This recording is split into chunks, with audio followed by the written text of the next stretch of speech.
for about 11 years. She had the disease for about 11 years. And so that's very passionate. And we have a walk on November 1st. So if any of you guys are local, please reach out and walk with us. I'm also a member of Hope Church. I've been a member there since about 2004.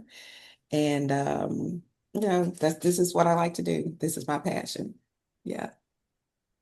Awesome. Thank you so much.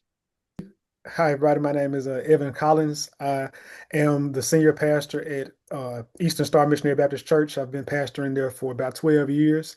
Outside of that, I'm also the vice president of community lending and relationship development at Renasant Bank, which I've been at Renasant Bank for about 6 years now.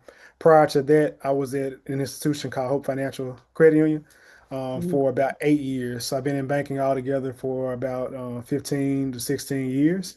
I'm currently at the NCRC conference of Just Economy, which is a national community reinvestment coalition. They have a Just Economy conference every year where essentially they look at wealth building for communities that have been disinvested and just a whole lot of just great information.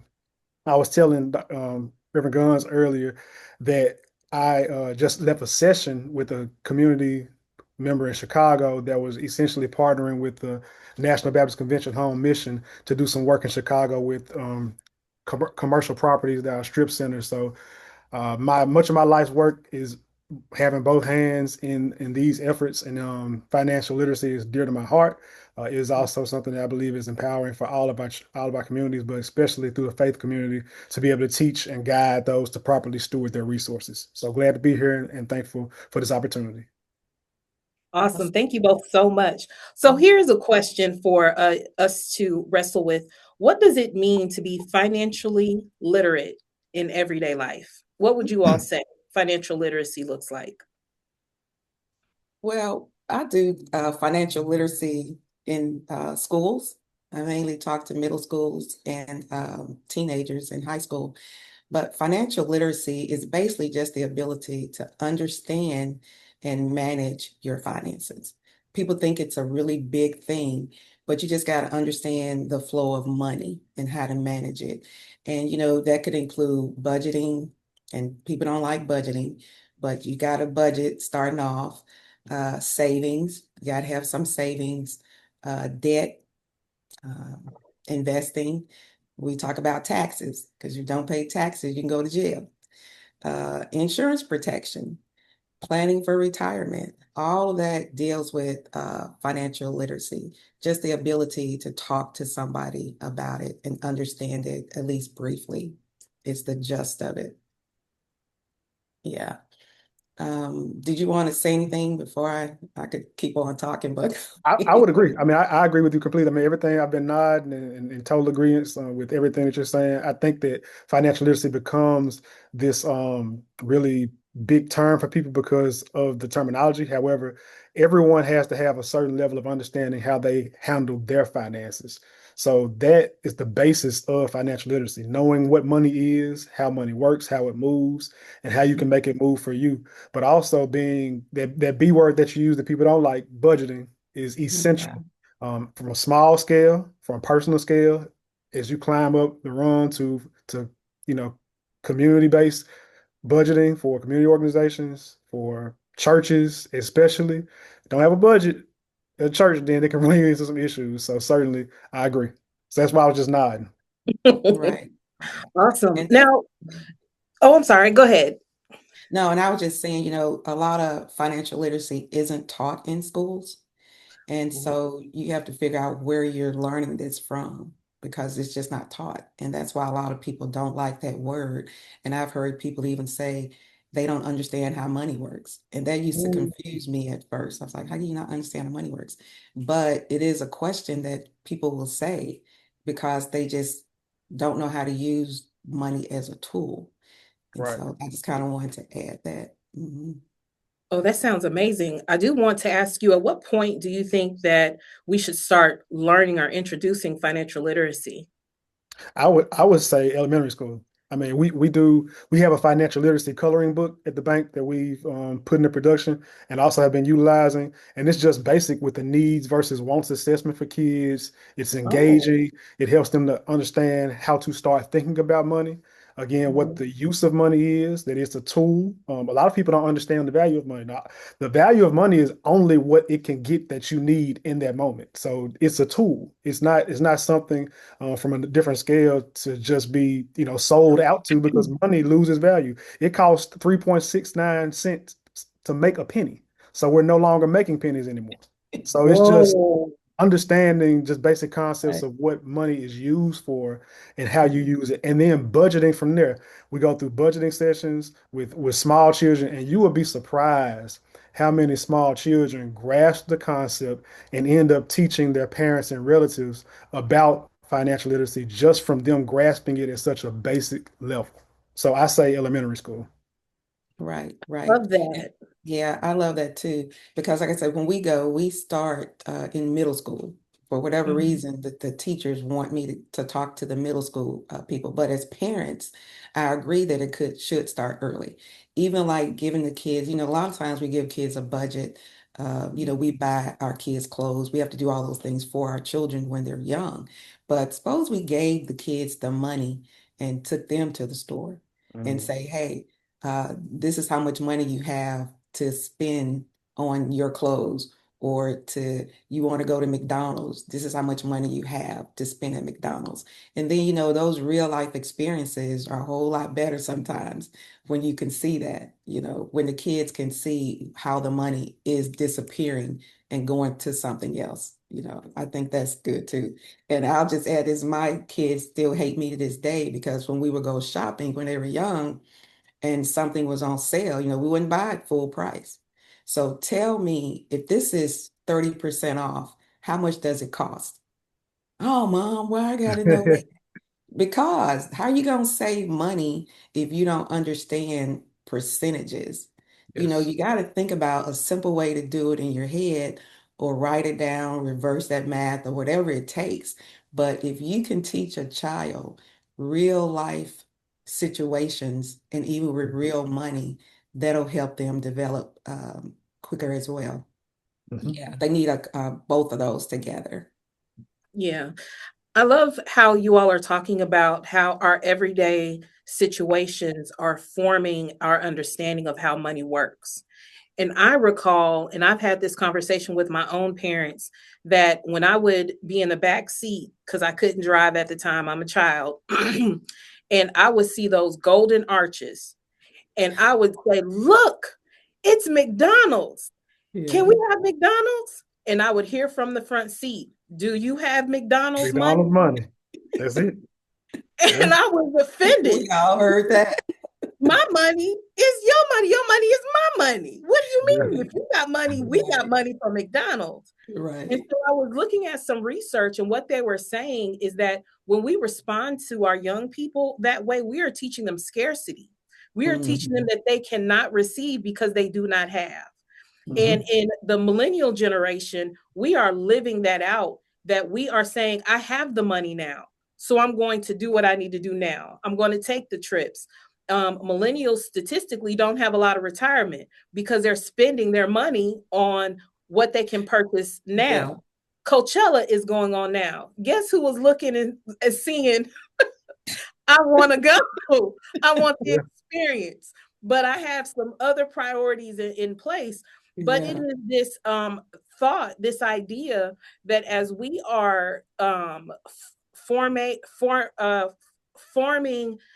people's theology of Christ, of God being a provider, we're telling people that God has more than enough, that God is a provider, God is Jehovah Jireh.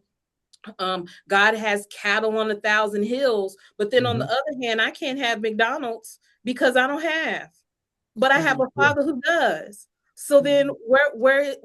what do I do with that? And I loved how you made that statement with your children, because what research shows us is to let them know that there is always a choice in the decisions Mhm. that you make regarding money. So Mhm. yes, you can get McDonald's, but that means no Friday night barbecue. Mhm. So Mhm. we have to teach our young people how to make a decision, because when we're telling them they can't get those Jordans because of this, or they can't get Right, this because of this, we're teaching them more scarcity than we are teaching them how to be able to be disciplined. And Right. so mhm, that is super key. Statistically, it talks about that we are reaching young people too late. We're doing financial literacy in high school. And they say by 16, they've already developed their ideology of money and debt. So if we're Mhm. getting them in high school, that's too late. The Right. prime time to be able to do financial literacy training is in elementary school. And so I right. love how you all highlighted that. I'm also interested, Mr. Collins, if you can speak to this. How can we get those coloring books that Mm, speak Yeah. to financial literacy as a church and even as individuals? Sure, just contact me. I can I have an allotment of them that I can bring. I actually in the process of ordering a second allotment.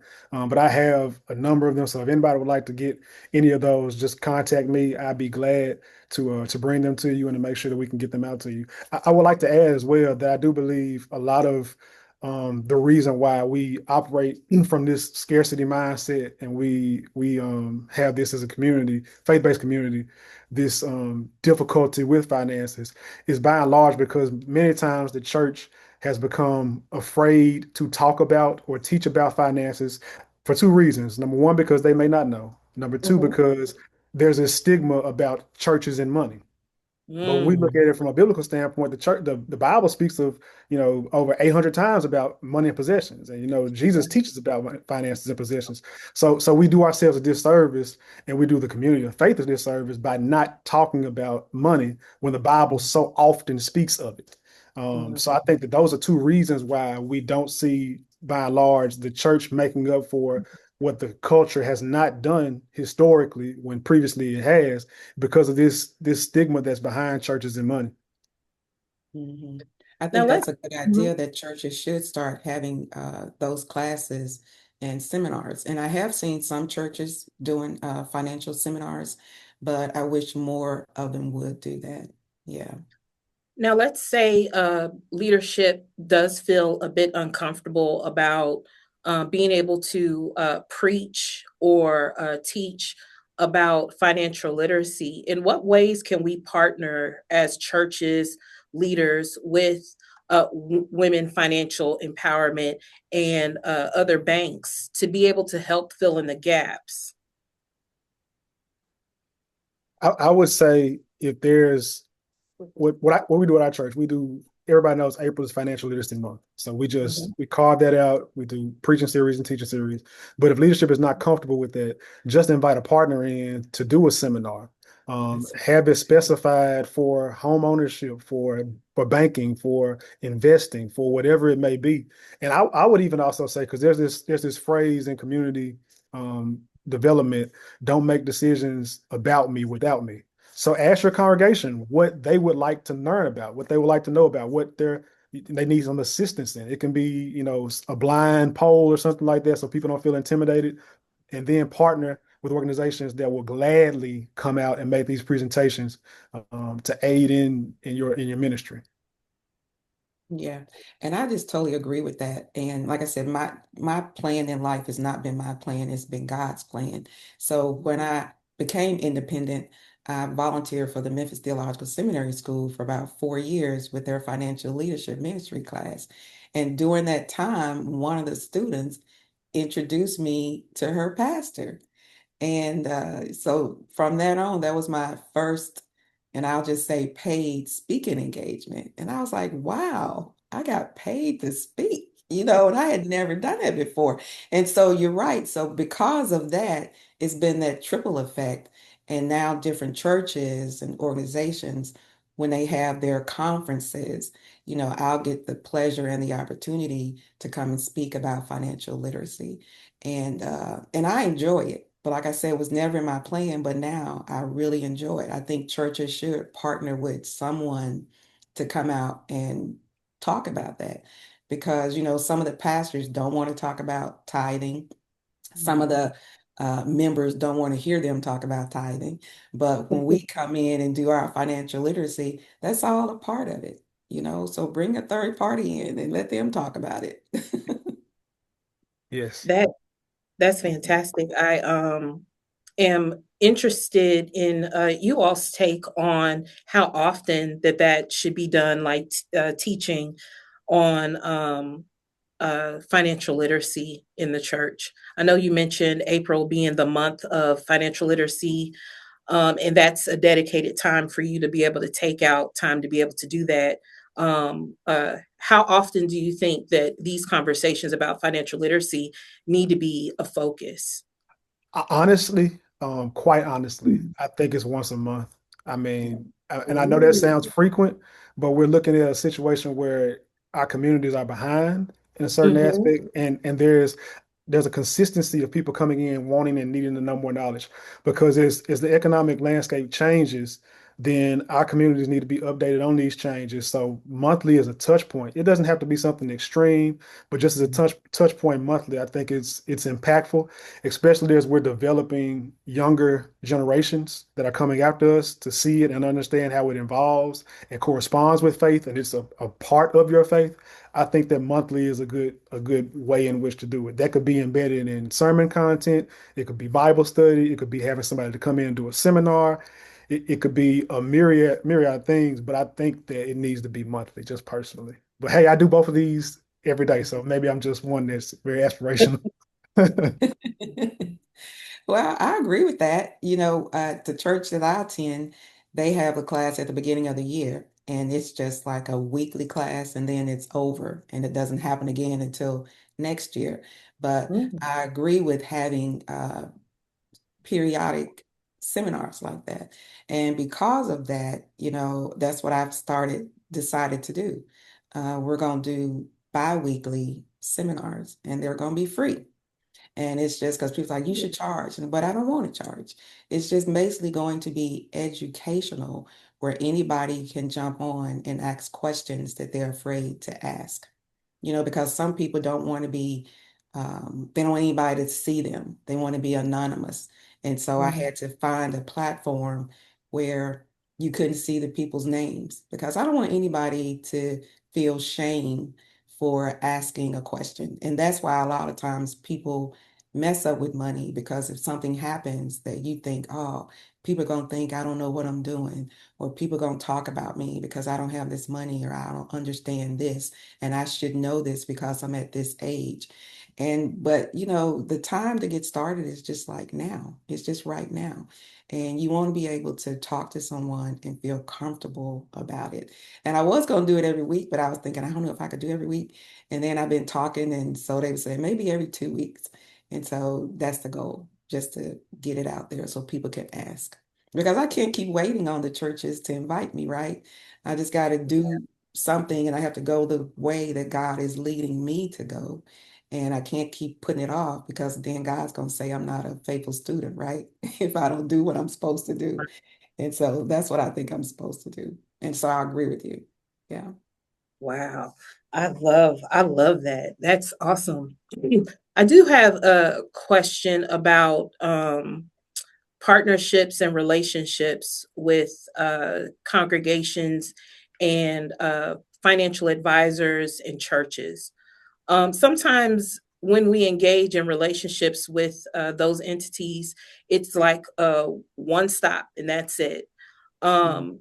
In what ways can we not only nurture, but get all that we can out of this beneficial relationship from both sides? Because from what I'm hearing now, especially with the banking institution, it's not just that we bank with you all, but we invite you all into the church space in order to also empower us, give us information in regards to how to be better in the practical matters of stewardship in regards to our finances. There's things that we may not know that we could do better, but if we're not having this ongoing conversation, or if we're not making space for this relationship to bloom and it's just merely just a one-stop transaction, then we're missing out on Mhm. so much. So share, like, what questions should we ask when we're entering into a partnership with financial advisors or banks? to I can nurture that relationship? I can speak from the banking aspect. This is one thing I believe firmly. If Mhm. everyone should have, specifically church leaders, should have a banking relationship. And what I mean by relationship is not that you have a banking institution that you bank with. You have a banker. My clients have my cell phone number. They contact me. I know their business, I know their finances, because as things change, I need to be able to let them know, hey, I know you run this nonprofit and you have X, Y, and Z coming up. This is something that we're seeing in the banking industry. This is a product that we have that can benefit you in your housing efforts. And so if you don't have a banker, meaning someone you know at the bank that knows your structure, your finances, then you don't have a banker. You just have a place that holds your money. It's transactional. That's not how our relationship works. So I believe that you should always have a banking relationship. That means you know somebody at the bank that you deal with directly. That benefits you in a number of ways. Now, in the same time, if you don't have that, you need to make sure whatever your organization or your church's goals are, that you partner with a bank that has a similar structure. I work for a community bank. All banks are not the same.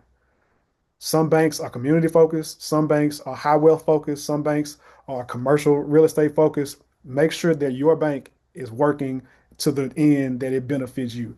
This comes from doing research and having conversations. So I firmly believe everybody should have a banking relationship because it goes a long way.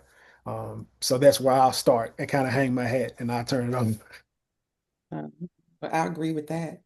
And as far as partnering with a financial advisor or financial representative, I can't say that word, but you have to start off and find out, how are they qualified to do this? Mm, What qualifications do you hold to come in and speak? That's good. Because we get knowledge from our everyday experiences, but we also need to get knowledge from the educational books, right? And everybody can't even call themselves a financial advisor.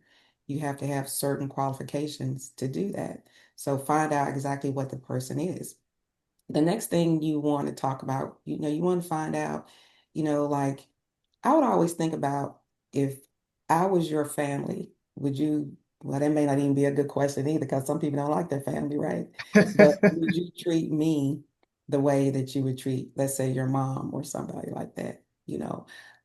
Is everything you do tired around you making money?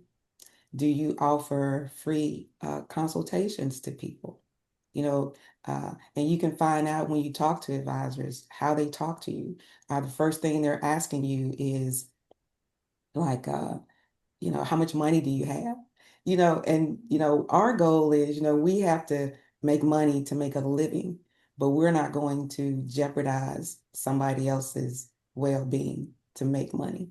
And so you have to feel comfortable with that person and don't be with a person that's really pushy, and demanding because you have people like that. I've had somebody tell me, oh, they were so pushy, I just had to do it. Can you try to help me get out of it? Why would you just tell the person how you feel? I think you have to have a consultation with the person, ask them all those questions, and then you have to feel good about it. Even look at their social media, see what their bragging rights are.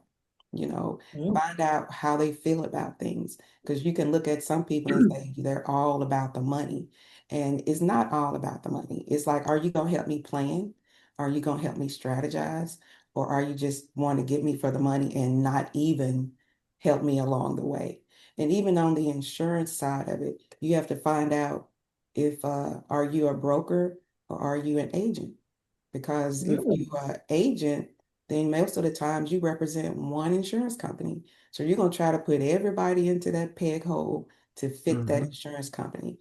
But if you're a broker, you can look at that person individually and you can go outside and look at all the companies that may fit that person.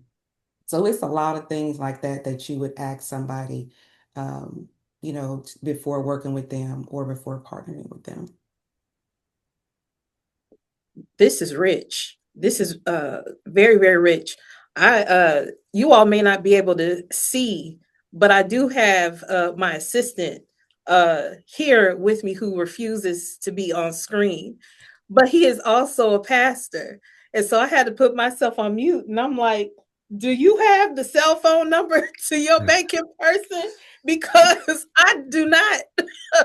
And so I'm thinking like, going into a bank, you talk about the services that you need. And I think we primarily deal with banks. I don't think we necessarily, I want to ask you a question, but you're not on screen. But in the chat, you all tell us, do you have relationships with both a broker or a financial advisor and a bank? Because it seems as though there's benefits of having both. But when I go into a bank, I'm been pastoring for a year and a week. So, but I have a direct contact there, but as far as getting information in regards to the market or anything that I may need to think about, I know I'm not necessarily getting that. I would love to get that. So if a person is not getting that, or they're not in that type of relationship, but they do like the bank, how can we kind of nurture and build that relationship to get to that point? Sure. Go into whatever local branch that is that you do most of your banking in. Ask to speak to the manager. Most people have a relationship manager from a church standpoint that actually handles that particular banking relationship, and ask to speak to that person. Whoever the relationship manager, I would start there. Who's the relationship manager on my account? If they say that no one is, then ask, can it be assigned to someone, or who would that person be? And then schedule some time to have a conversation with them, letting them know what your goals are for the church, for the institution, and also seeing what they may currently have that's benefiting you or not benefiting you. You can ask, is the product that you currently have the best one for your situation? Are you getting the best rates? Are there any lending products, if you're looking at lending or already have a loan, that may be better because interest rates change, structure for loan changes, a lot of things go into play with that. Um, and then if you have any projects that are upcoming, let them know what you have coming up and what they can be on the lookout for within the bank internally, or also, and a lot of it also falls into this category. There may be other clients that banker actually uses that can benefit you, from CPAs to construction companies to contractors to just a host of different clients they have. And believe it or not, a lot of bankers like when their clients work together because they know they're getting good service, they know they're with good people, and they can kind of maintain their book of business, if you will.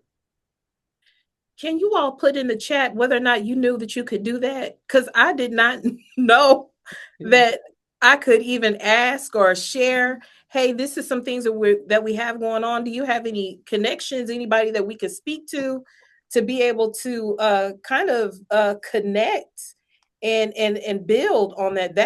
That's my mind is blown. I feel away. I feel Yeah. away. I this Because, this yeah, it's a relationship business. It's very relational. And so if you build a relationship with your banker or with your advisor, your broker, then, like people ask me about everything. And I'm like, Mhm. and sometimes I go look at my phone and I do have that person in my phone. But, when a person trusts you and you build that relationship with them, then yeah, you can feel comfortable asking them for advice on other things as well. And that's why I do agree with having that banker, that relationship manager. So when you go there, they know who you are. That's good. To even know that you can do that. Mhm. I think it's probably or at least I know I've looked at it more transactional. I've seen uh the title relationship manager or relationship associate, but didn't know what it meant. And so I'm gonna look a lot more into that. And it looks like in the chat that other people do agree as well. So I think that is fantastic. Thank you all for that. That's super amazing. I do have a question about just kind of the different methods of how we're able to teach financial literacy.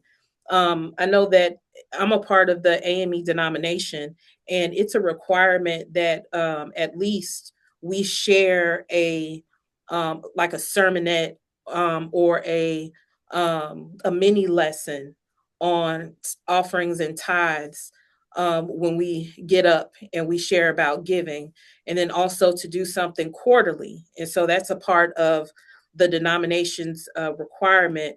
But sometimes I think the uncomfortability is that it's just kind of one way. And so, what are some other methods, some other ways that we would be able to teach or empower people in regards to financial literacy that you all are using? I know, Evan, you talked about the coloring book for kids. I believe y'all may need to get a coloring book for adults as well. Because we probably need some basic training and teaching as well. But what are some other things to offer that we can offer our parishioners as a different method rather than it just coming across the pulpit? So I do know for teens, there's the county used to have this I forget what the name of it is, but it's a simulation for teens where they essentially walk through a life cycle dealing with finances. Everybody that comes in, they're given this job, and they have to go to different booths in the room to get housing, to get transportation, and they have a life event that occurs in the middle of the simulation where the car breaks down or a child gets sick, and they have to manage and budget their finances to be able to make it through the end. And the county used to do this. I can try to get that information for you and send that. I think that's a good way of capturing teens so they can actually actively move through how to budget and steward resources. So that's one thing. Also, partnering, as we said, with other organizations that are already doing the work. It does not have to be a heavy lift, believe it or not. It can just be as simple as partnering with somebody that is already doing the work, or people that have, access to others that are, and utilizing those. I don't believe in reinventing the wheel. Just leverage partnerships and community partners that are already out there doing the work. Mhm. The library has some books as well. They gave me a few of the books, and it was financial literacy for adults that you may can check into. I still have a couple of them that I could drop off to let you see how it looks. It's a pretty thick book with some good information in it for adults. Oh, that's awesome. Mhm. I know that there was this um one it was actually a meeting that we had with ministers where they talked about uh um death planning. And it's about the conversations that you have with your loved ones in regards to their medical uh uh Mhm. preferences, but Mhm. also how they want the money to be done. Mhm. And although it was not set as a financial literacy, it included it. And so sometimes I think that having like an aspect of like financial literacy in with something else is also helpful, because it makes the uncomfortability like come down just a bit. I was in conversation with a couple of pastors at the seminary, and one of the things that they talked about is that when they're doing premarital counseling, and you all have been pastor longer than I have, but it's easier for the couple to talk about sex versus their finances. And my mind was blown because I was like, when we talk, it's uncomfortable to talk about money, and or that it's harder to talk about money than it is to talk about sexual history. And I was very shocked by that. But as a person that deals heavily with financial aid and financial literacy, even amongst the seminary students, I can tell you that when I'm talking to students about finances, some of them go blank. And I mean, it's just like when it starts talking about money, they just shut down. And so I'm curious as to what you all are now seeing out there in the market in regards to when you're sharing financial principles or financial practices with people. whether or not they're able to receive that. Because I know statistically, y'all, I do a lot of reading around financial literacy. So that's why I say statistically, because I'm reading statistics, because they inform behaviors or what we're seeing out there. But what they're saying is, especially out in the uh, in the um, banking arena, is that the practices are not sticking because there's trauma behind the financial piece. And what they've got to do is address the trauma in order for people to grasp a hold of the principle that they're trying to hold to. And so, how do you all handle that or deal with that in your specific institutions? Sadly, I would say it's more reactive now than it is proactive because there's a lot of, well, I'll say both because now we're trying to get the next generation, but the current generation that has already had the history and the traumas that you speak of, it's very difficult to reshape their mindset around finances unless it's a major event that takes place. Normally with entrepreneurs, what we're seeing is we're having to really, I mean, reteach things that have been taught wrong. There's been this misconception in small business and entrepreneurship that your personal finances don't have a lot to do with it, but they are the finances for your company. You are your company essentially as an entrepreneur until you actually build it to scale to where you can get financing on the company's finances that on its own. So we're seeing a lot in that arena where people have just done what they will with their finances personally, and then when it comes to trying to, build this baby that is their business, we now have to get really aggressive about cleaning everything up before we can even look at lending or supporting that particular entity. So we've seen that. We've also seen people that millennials are doing things later in life. Home ownership, the average age of home ownership now is 40. Ooh. First time home ownership is 40. So we're seeing just the aging of these particular things that used to be first time is, 20s and all it is now 40 years old. And people are getting serious about finances later in life as well, which we all know you put yourself well behind retirement wise and other things when you do that. So that's what we're seeing. When you spoke about Coachella earlier, it's sad the number of people that are investing in that as opposed to investing in something that's going to build them for retirement. But I'll get off that soapbox. So that's kind of what we're seeing. Yeah. Yeah.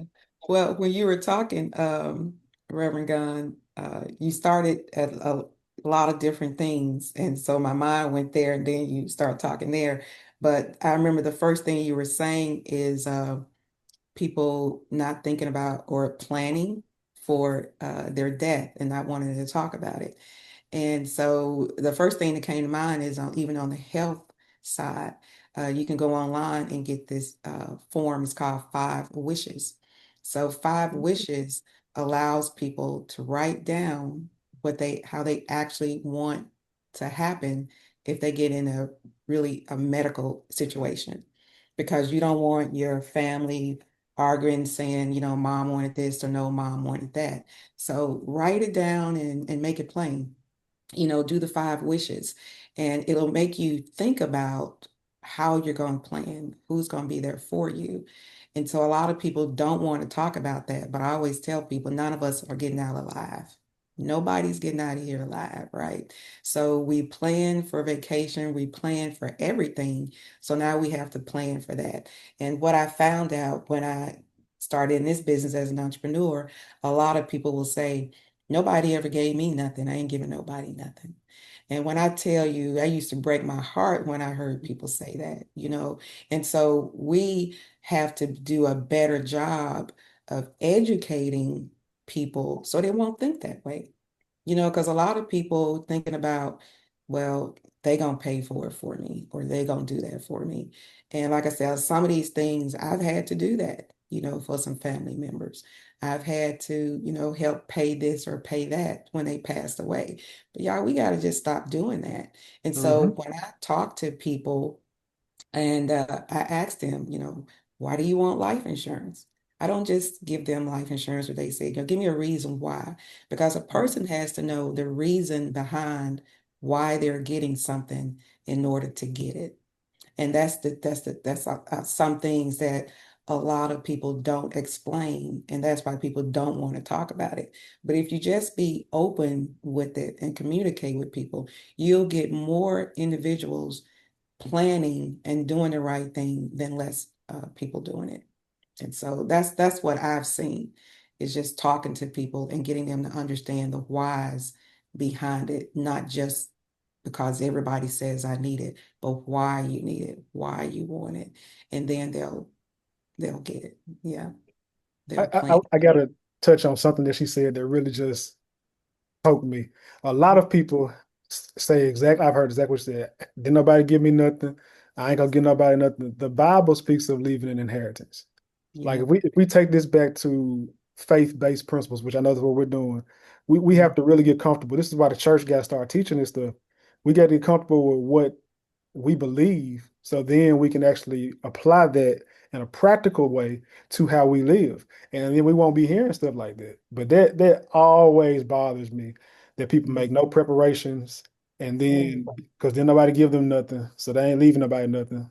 But you leaving people bankrupt because they got to try to assist you in your final days. It's just so I'm sorry. But yeah, Mhm. thank you for that. But yeah, and that just one other thing that I'll add, I had a client and she said her father, he didn't have that much and he was lived in the country, but he left all of his kids and grandkids $1,000.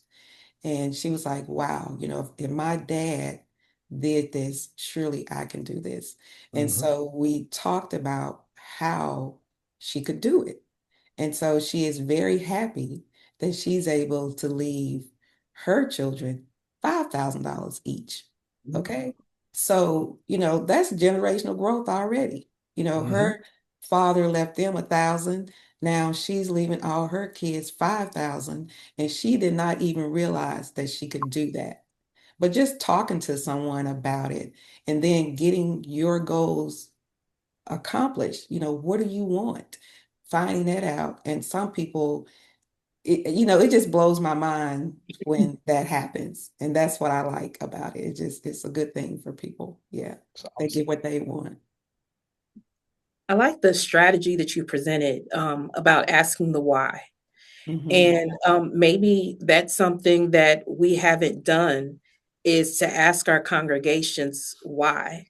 Why do they want to leave an inheritance? Do they want to leave an inheritance for their children?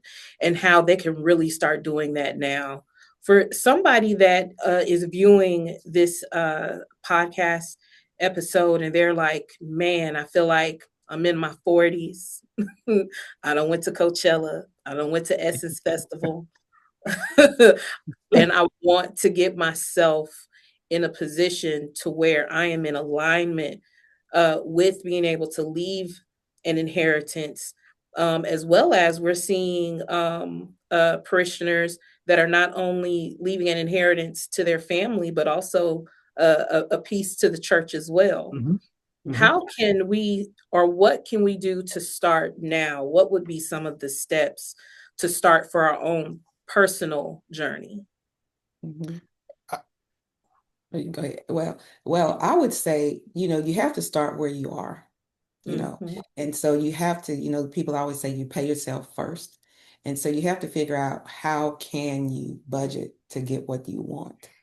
And so there's so many different budgeting, apps out there and things people do on paper, whatever. But if you want to get to that place, you want to start and you're thinking you're too old or you spent all the money on Chantella and now what are you going to do? Well, there's always something you can do. I mean, you can start small, by like if you're in a company with a 401k, you want to always get that free money.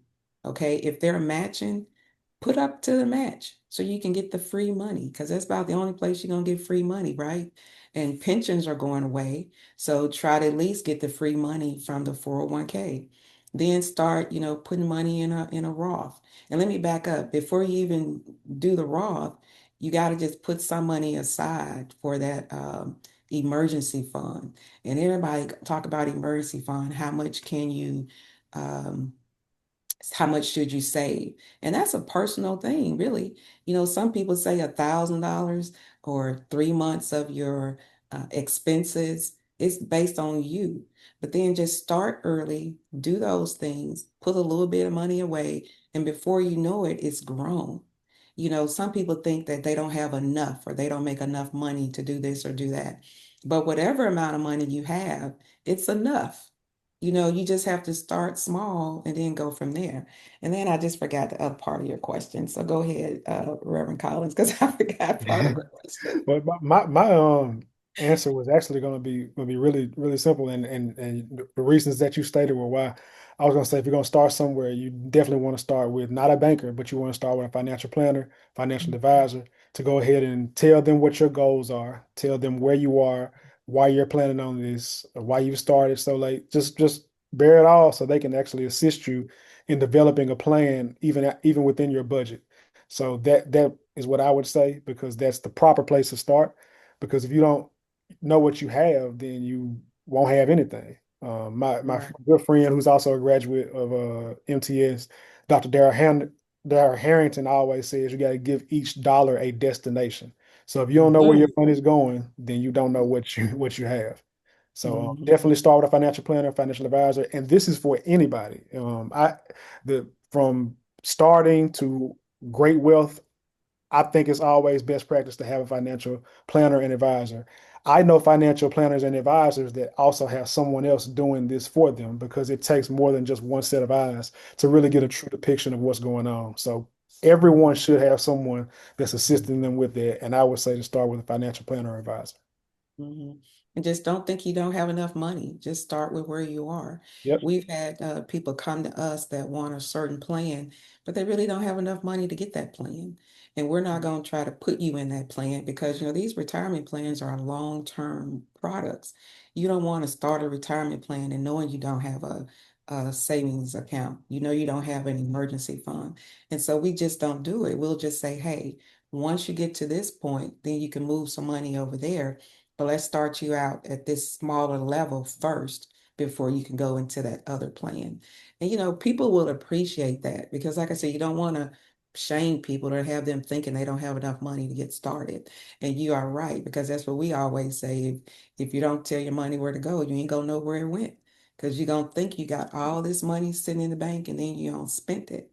And now you haven't kept up with it. So if you just do that, and I'll give you guys my little sad situation, but I'm gonna say it because hopefully it'll help somebody. I was always go, when you go to church and you write that check and you put the money in your tithes and offerings. We're during COVID, we didn't go to church, right? And so I got ready to do my taxes and I was like, where's my contributions from the church? And I couldn't find it. And I called the church, and Lord bless my little soul, as they say, I had not contributed to the church that year. And I felt so ashamed. So you know what I did? I put it on auto pay. So Mm. sometimes when we know we need to save or know we have things we want to do, but we can't do it automatically on our own, then we need help doing it or we can put it on auto pay. So whether I go to church that Sunday or not, my auto pay is there. And I'm gonna get an email saying your auto pay is there. And so I tell people is when you saving money for retirement or different things, just put it on auto pay sometimes. And so you Mhm. won't forget it because you have to do the things that you know in your heart that you want to do. And I would also encourage everyone, as you are learning these things, as you're starting this, have a young person that is aligned with you, that you are already getting engaged in this as well. Because the earlier you start children and young people to saving, then that's going to follow them throughout their entire life, and they'll be at a much better place than any of us are right now when they start very early. So as we're learning these things, let's make sure that we bring that generation up too. Mhm. I Totally. love that. It definitely resonated with me that the grandfather gave $1,000 to each, and then the daughter gave 5,000. Then her children will probably be able to increase that, and it just builds on top of each other because now we're setting a precedence. And so Mhm. that's this has been a phenomenal time. I have learned so much, and I see that people agree also in the chat that they have learned so much. My trusty sidekick who refuses to come on camera with me is also nodding and saying that he's learned much. As you all pray, he's going to join me eventually on video. But this has been absolutely amazing. We will make sure as you all put your emails in the chat that we give you both Sandra Quinn-Bailey as well as Evan G. Collins information. Or you can put in the chat. We'll still resend it out so that everybody can have access to it, because I know I'm going to use it because I need those coloring books. Got you. I got you. Y'all just let me know. Absolutely. And so this has been an excellent time, especially helping for myself, being a new pastor now, to know what expectations I should have when I go into a bank, that the relationship could be a lot richer than what it is. And so I now know what to ask and what to expect and what to be open to as well. So thank you all so much. This was amazing. Is there anything else that you all would like to leave us with before we go? I just appreciate the time and the opportunity. I look forward to working with you all. Thank you all so much for having me. And I hope that I was able to say or do something that was able to encourage and help somebody else. I'm gonna say ditto. I do appreciate any opportunity that I can to speak, because I do feel like this is my passion and I enjoy doing it. And so I appreciate being able to come here. Fekecia, I appreciate you. Awesome. And you all make sure that you reach out to Sandra Bailey and Evan Collins. I know when we were doing financial leadership for ministry, and Miss Sandra, you were doing our workshops. I think I had you were the most workshopper that I had, because I was like, this information is amazing. And especially when considering retirement planning. You had me rethink some things, because I didn't consider housing allowance and 403Bs and all those things. And I was like, now I know what I can ask. I sound like I know something. And so I was really excited about being able to sit under your teaching. And you all, I mean, I think it's great for us to be able to partner with just financial planners and banks, so that they can come in and we all can learn practical